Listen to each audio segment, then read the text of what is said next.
오늘은 사무엘하 2장 1절 이하에 있는 말씀을 통하여 여호와께 여쭈어 아뢰되라고 하는 주제를 가지고 은혜를 나눠보고자 합니다. 이 세상에는 수많은 길들이 있습니다. 그리고 세상 사람들은 지혜라는 명분 아래 다양한 방법들을 사용하고 있습니다. 그 가운데서 성도들의 삶은 오직 하나님의 뜻만이 유일한 길일 것이고요. 하나님께서 우리에게 친히 제시하는 그 방법이 성도들의 유일한 길이 되는 줄 믿습니다. 네, 세상이 혼란스러우면 혼란스러울수록 우리가 하나님 앞에 무릎 꿇고 기도하고 주의 음성이 우리와 같이 우리 속에 들려오진다면 오직 그 길만이 저와 여러분들의 생명의 길이 되는 줄 믿습니다. 네, 오늘 본문에 있는 말씀, 사울의 죽음 이후에 다윗이 유다의 왕으로 등극하는 장면이 있는 것이 오늘 본문의 말씀입니다. 다윗이 유다 왕의 즉위는 BC 1010년에 다윗이 시글락에서의 정착 생활을 마감하고 헤브론에서 유다 왕으로 추대된 사건을 기록하고 있는 것입니다. 다윗은 사무엘에게 기름 부음을 받은 지 약 15년 만에 이스라엘의 실질적인 통치자가 되기 위해서 헤브론에서 2차로 기름 부음을 받습니다. 그러나 다윗은 아직 유다만을 통치하는 불완전한 왕에 지나지 않죠. 온 이스라엘의 왕이 되기 위해서는 산재한 많은 문제들을 해결해야만이 됐습니다. 다윗은 하나님께서 사무엘로 말미암아 기름 부음을 받고 정말 많은 시련과 고난과 연단을 통해서 그리고 약 15년 만에 그가 실질적인 유다의 왕으로 등극하죠. 오늘 그 속에서 다윗이 15년 동안 그가 단련되고 훈련되어지면서 그가 가졌던 신앙이 있습니다. 그리고 그러한 신앙은 훗날에 다윗이 통일 왕국을 이루고 하나님 안에서 이스라엘 백성들을 통치할 때 그 훈련받았던 신앙이 잘 묻어나는데요. 오늘 다윗은 항상 그 마음의 무릎을 꿇고 하나님 앞에 귀를 기울이는 신앙의 태도를 갖습니다. 오늘 본문의 제목과도 같은 여호와께 여쭈어 아뢰되, 오늘 그 의미를 세 가지로 나누어 살펴보고자 합니다. 첫 번째로는 하나님의 인도 요청입니다. 사무엘하 2장 1절에서 3절에 있는 말씀인데요. 그 후에 다윗이 여호와께 여쭈어 아뢰되, 내가 유다 한 성읍으로 올라가리이까? 여호와께서 이르시되 올라가라. 다윗이 아뢰되 어디로 가리이까? 이르시되 헤브론으로 갈지니라.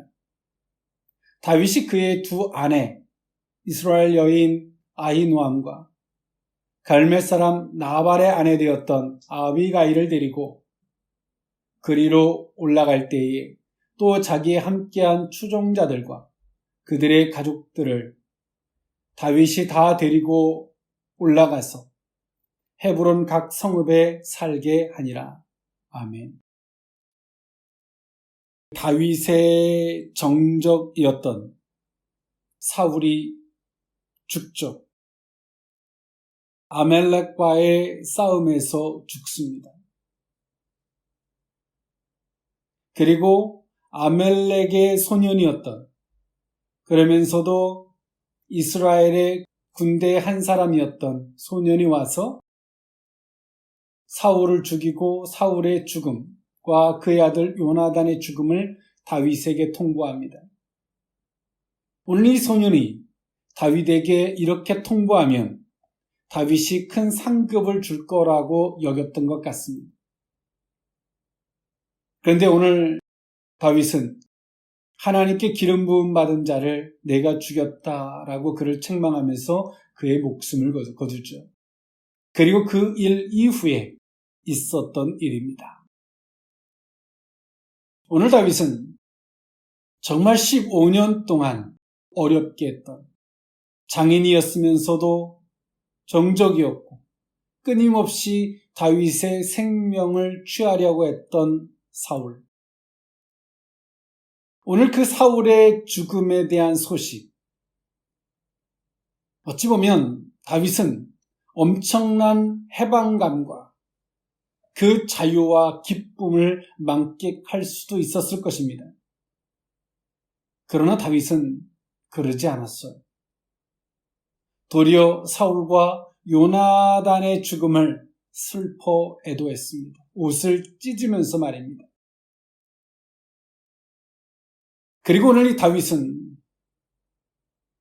그가 하나님으로부터 말미암아 기름 부음을 받았기에 그는 이스라엘의 왕이 된다는 것을 다윗은 너무나 잘 알고 있었습니다. 비록 시련과 환난으로 인하여 다윗이 엄청난 연단을 받고 또 받았으면서도 그는 하나님이 왜 그렇게 하시고 그를 왕으로 세우신다는 것에 대해서 다윗은 너무나 잘 알고 있었죠. 이제 정적이 죽었습니다. 그러면 다윗은 어떻게 행동해야 할지에 대해서 지혜도 있고 모략도 있고 아마 전술도 그 머릿속에 있었을 것입니다. 그런데 오늘 다윗은 그 모든 것들을 내려놓고 언약의 하나님 여호와께 여쭙습니다. 내가 유다의 한 성읍으로 올라가리이까? 그리고 유다의 성읍 가운데서도 내가 어디로 가리이까? 라고 물어요. 그리고 하나님은 그 다윗에게 유다의 남쪽에 있는 헤브론으로 올라가라 라고 오늘 하나님은 다윗에게 말씀하십니다. 오늘 다윗은 15년 동안 많은 단련과 어려운 일을 겪으면서 다윗의 마음속에 하나 굳혀진 게 있습니다. 그것은 다름이 아니라 자신의 인도자가 하나님이라는 사실입니다. 항상 다윗은 자신의 선택과 하나님의 인도가 충돌된다는 사실을 너무나 잘 알고 있었죠. 이렇게 고백하고 있는 것 보면 다윗이 정말 퍼펙트한 사람처럼 보이지만 다윗도 그 이전에 하나님의 말씀과는 상관없이 블레셋으로 발걸음을 돌리던 자였습니다. 정적을 피해서 말입니다. 오늘 그랬던 다윗이 많은 연단과 단련 앞에서 그는 자신의 목자 되시는 자신은 하나의 단면을 보지만 하나님은 전체를 보시고 그 다윗을 인도하여 가시는 그 하나님을 인정하고 그 하나님 앞에 겸손히 여쭙습니다. 하나님, 내가 유다의 성읍으로 올라가겠습니까? 올라가라. 그렇다면 하나님 유다 성읍 가운데 내가 어디로 가겠습니까? 헤브론으로 가라. 끊임없이 하나님의 약속, 그 기름 부으심에 대한 약속, 그 약속을 자신의 임의적인 열정으로 하려고 하지 아니하고 하나님을 요청합니다. 우리의 생각과 우리의 판단이 들어가면 그 속에서부터 우리의 방법이 춤을 춥니다. 또 그 방법대로 되지 않고 어려운 일이 있을 때마다 우리의 감정이 춤을 출 수밖에 없죠. 우리의 신앙의 정체성이 흔들릴 수밖에 없다는 말입니다. 오늘 다윗은 그것을 수없이 겪었어요. 그리고 그는 자신이 어찌해야 할 거를 알아요. 알면서도 최종적 판단도 하나님께 요청하고, 그리고 그 구체적인 것 또한도 하나님께 그 인도를 요청합니다. 오늘 이 시대를 살아가는 성도들, 공동체적인 언약도 있을 것이고요. 또 개개인에게 주신 하나님의 언약도 있을 것입니다. 그 언약이라는 큰 틀에서 보면 우리가 대략 우리는 무엇을 어떻게 해야 할지에 대한 방향 내지는 방법들을 우리는 알고 있습니다. 우리는 그 속에서부터 하나님 앞에 상세하게 그 모든 것들을 여쭙고 확인하고 하나님의 인도에 대해서 하나님의 개입을 요청하기보다는 하나님의 큰 틀에서 우리는 대략적 선택을 하고 살아갑니다. 그 속에서부터 우리는 많은 길을 잃어버리죠. 부딪힘의 요소나 때로 우리의 뜻대로 되지 않을 때 우리는 엄청난 혼란을 겪습니다. 오늘 다윗이 이렇게 하나님의 인도와 요청을 하고 하나님의 말씀을 따라 헤브론으로 갑니다. 그렇다고 해서 한 번에 이스라엘의 전체의 왕이 되는 것은 아닙니다. 실질적인 왕이지만 한 부분의 왕이죠. 하나님의 말씀을 따라갔기에 다윗은 그 어려운 일이 있을 때마다 항상 하나님의 음성에 귀를 기울입니다. 그리고 그 하나님으로 말미암아 풀어가죠. 그 말을 다른 말로 이야기하면 뭡니까? 이스라엘의 통치자는 하나님이시라는 겁니다. 우리는 하나님의 인도에 대한 요청이 있는 신앙의 겸손과 그 지혜가 우리 가운데 있어야 합니다. 우리는 어느 순간인가 앞서 말씀드렸던 바와 같이 대략적 은혜를 가지고 우리 인간의 열정이나 인간의 생각들로 더해진 때론 이것도 아니고 저것도 아닌 것 같은 그런 모습으로 우리는 우리 신앙의 표류와 우리 신앙의 정체성의 혼란을 겪는 많은 어려운 일을 반복했습니다. 다윗이 겪었던 것처럼 말입니다. 그러나 우리는 오늘 다윗과 같이 그것을 반복하는 것은 어리석은 것입니다. 오늘 다윗은 그 정적이 사라지고 나서 인간적으로 재빠르게 행동하면 그 과정이라는 시간이 줄어들 수 있습니다. 그러나 다윗은 그렇게 하지 않죠. 하나님의 방법을 선택하고 갑니다. 이스라엘의 주인이 하나님이시고 자신의 목자 되신 분이 하나님 한 분이시기 때문에 그렇습니다.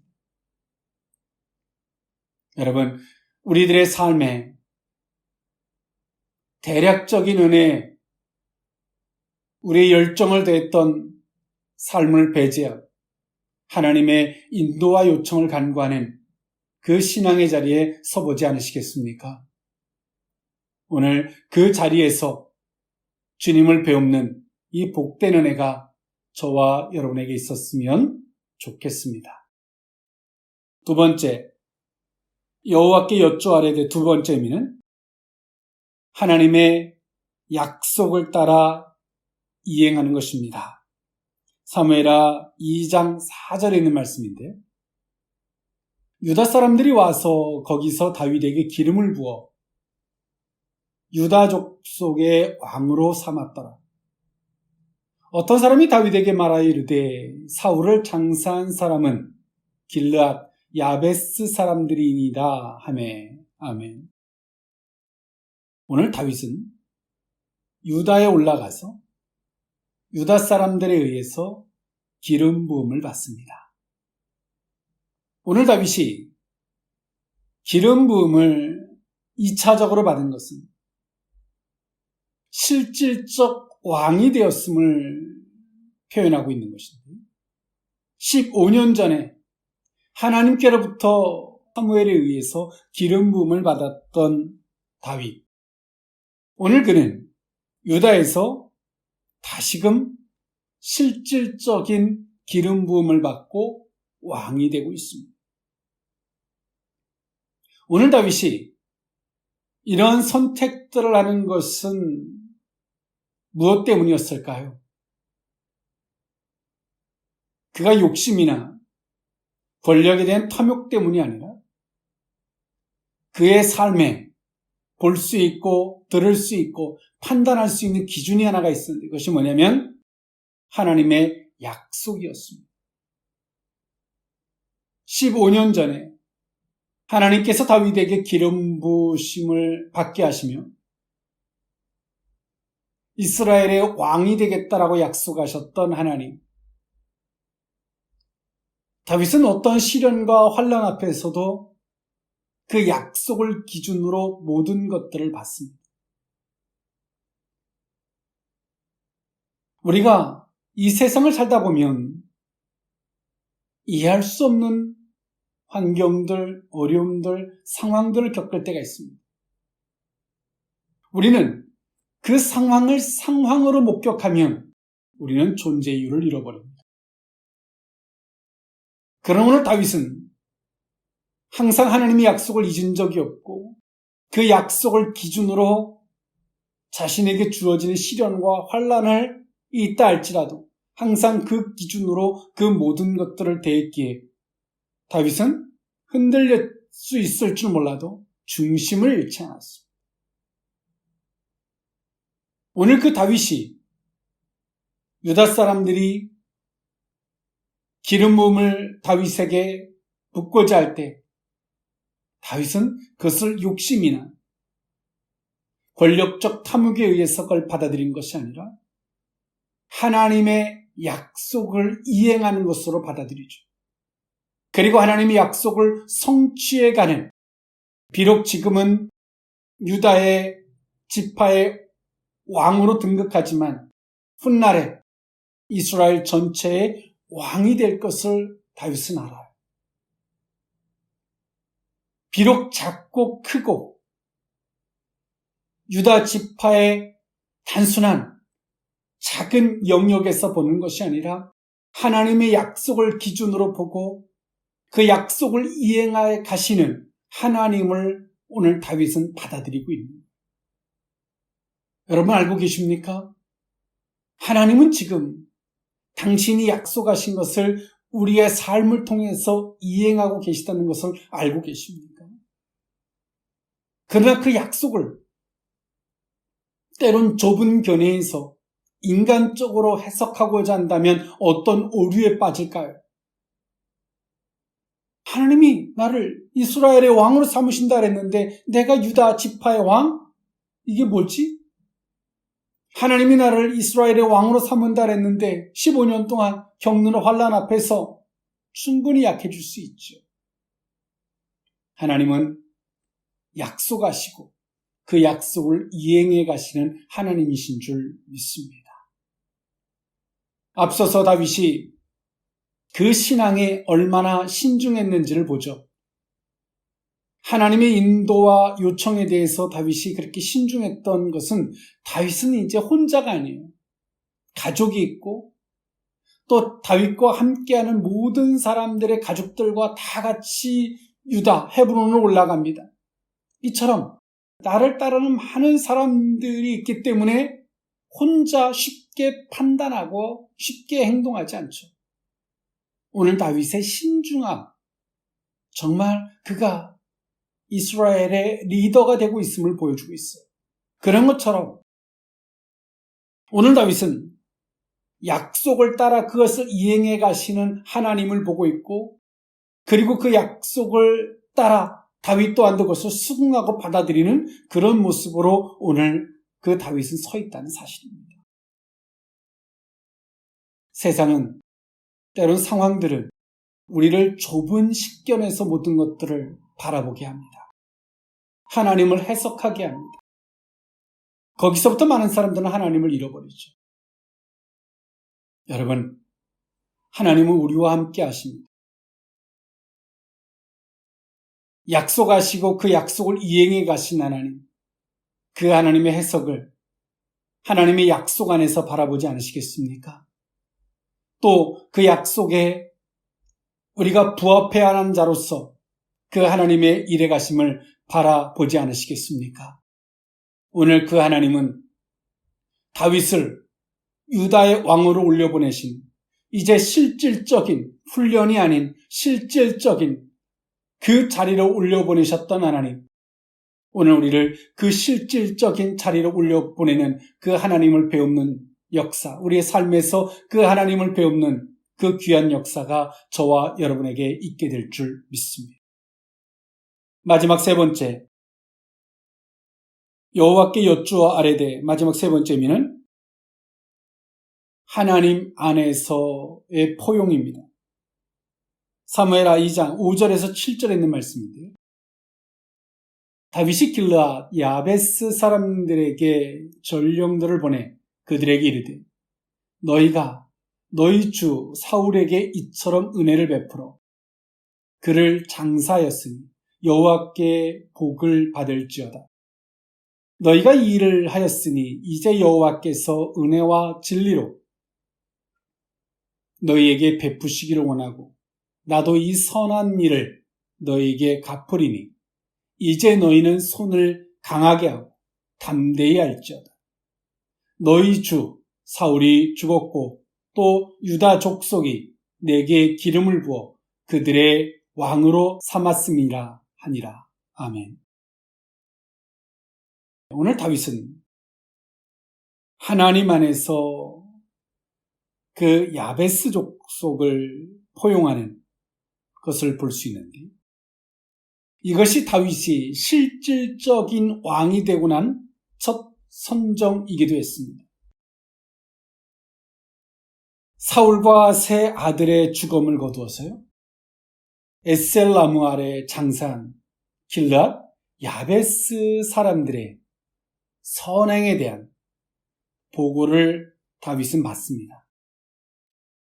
그리고 그들을 찾아가서 노고를 취하고요, 축복한 사실을 기록하고 있는데, 다윗의 이러한 선정은 다윗의 정적이었던 이 사울을 도왔다는 이유로 다윗의 보복을 두려워하고 있었던 야베스 사람들을 안심시키기 위함이었습니다. 오늘 다윗의 이러한 대인배 같은 이런 포용적 정책은 다윗의 왕권 확립을 위해서 가장 큰 장애물이었던 사울 편에 섰던 사람들을 우호적인 모습으로서, 또 그들이 우호적인 모습을 도출해낼 수 있는 그 과정으로 삼게 되죠. 이처럼 다윗은 철저한 개인의 감정적인 모습으로 나라고 하는 자존심이나 감정적인 것을 기준으로 그 야베스 족속을 바라보지 않습니다. 오늘 다윗을 세우신 이가 누굽니까? 하나님입니다. 다윗의 인도자가 되신 분이 누굽니까? 하나님입니다. 이제 유다의 실질적인 15년 만에, 어찌 보면 15년 동안에는 하나님의 계획 속에서 다윗은 왕이었을 줄 몰라도 이 세상에서는 여전히 도망자였어. 이제 유다의 실질적인 왕이 됐습니다. 그런데 그 정적을, 장사를 치러진 야베스 족속 앞에 섭섭하고 서운할 수 있죠. 근데 다윗은 그들을 포용합니다. 이것은 다윗이 가졌던 인간적 오지랖이 아닙니다. 하나님의 통치와 그리고 하나님의 주권과 하나님의 영역 안에서 그 모든 것들을 바라보기에 할 수 있었던 행동입니다. 오늘 그렇다 해서 다윗이 모든 사람들을 다 포용했을까요? 그렇지는 않습니다. 오늘 다윗은 그가 왕이 되고 나서 사울의 아들, 그 이스보셋을 왕으로 세웠던 그런 자들은 때론 죽이죠. 이처럼 다윗은 어떤 것들을 감정적으로 대처하기보다 하나님의 포용, 그리고 그것을 냉철하게 바라봅니다. 오늘 이런 모습들이 사울 편에 섰던 사람들로 말미암아 돌아서게 만드는 계기가 되죠. 오늘 이 시대를 살아가는 많은 크리스찬들이 하나님의 시각에서, 하나님의 영역 안에서 바라보기보단 극히 인간적인, 나에게 잘하고 잘못하고 인간적인 영역에서 우리 주변에 있는 사람들을 바라보다 나와 함께한 하나님도 잃어버리고 우리를 도울 자도 정적으로 만들었던 일들이 얼마나 많은지 모릅니다. 또 지혜롭지 못하게 하나님의 포용을 인간적으로 흉내내다 오지랖으로 말미암아 더 혼란스럽게 만드는 사람도 있습니다. 즉 다시 말해서 우리는 하나님 안에서 이 모든 것들을 냉철하게 볼 수 있어야 합니다. 끌어안아야 할 자와 끊어내야 할 자, 그 하나의 기준이 무엇일까요? 하나님입니다. 신앙이고요. 오늘 사울이 죽고 난 이후에 이스보셋이 왕이 되죠. 이 이스보셋의 이름의 뜻을 보니까요, 부끄러운 사람 또는 가증한 사람, 그리고 바알의 사람이란 뜻을 갖고 있는 이스보셋. 사울 왕의 아들이면서도 바알의 사람이란 이 이름의 뜻을 갖고 있었던 걸 보면 얼마나 종교적인 타락과 그리고 사울 족속이 얼마나 우상적으로 타락해 있었는지를 볼 수 있죠. 오늘 다윗은 이처럼 포용적 정책이 그가 한 사람의 오지랖도 아닌, 그리고 그의 단순한 지혜가 아닌 신앙을 지키고 하나님의 기름 부으심의 주권을 인정하는 그 속에서 그것을 기준 삼아서 포용해야 할 것과 끊어내야 할 것을 냉철하게 판단했던 오늘 이 다윗의 이런 모습이 훗날에 이스라엘을 하나 되게 하고 통일 왕국이 이루어지게 하고, 오늘 다윗으로 말미암아 이스라엘이 정치적으로나 군사적으로나 신앙적으로나 가장 강력한 나라가 될 수 있는 원동력이 됐다는 사실입니다. 여러분, 그리스도의 사랑은 우유부단한 것이 아닙니다. 그리스도의 사랑은 막연하게 포용하고 막연하게 사랑하고 막연하게 그래서 끌려다니는 것이 아닙니다. 그리스도의 사랑은 그 신앙을 기준으로 포용해야 할 것과 끊어내야 할 것을 분명히 아는 자입니다. 그것이 참된 신앙인 줄 믿습니다. 네, 우리의 신앙이 항상 여호와께 묻는, 인도되시는 여호와께 묻고 하나님의 약속을 따라 이행하고 하나님 안에서 진정한 포용이 있는 저와 여러분의 신앙생활이 되어야 할 줄 믿습니다. 기도하겠습니다. 은혜와 자비가 풍성하신 하나님, 항상 하나님께 묻는 그 겸손의 신앙이 되게 하여 주시옵소서. 그러므로 말미암아 하나님, 우리의 걸어가는 길이 신앙의 신중함이 있게 하시고 또 우리가 걸어가는 길이 하나님 안에서 복이 되게 하시고 화합이 되게 하는 리더자로 삼아 주옵소서. 예수님의 이름으로 축복하옵고 기도하옵나이다. 아멘.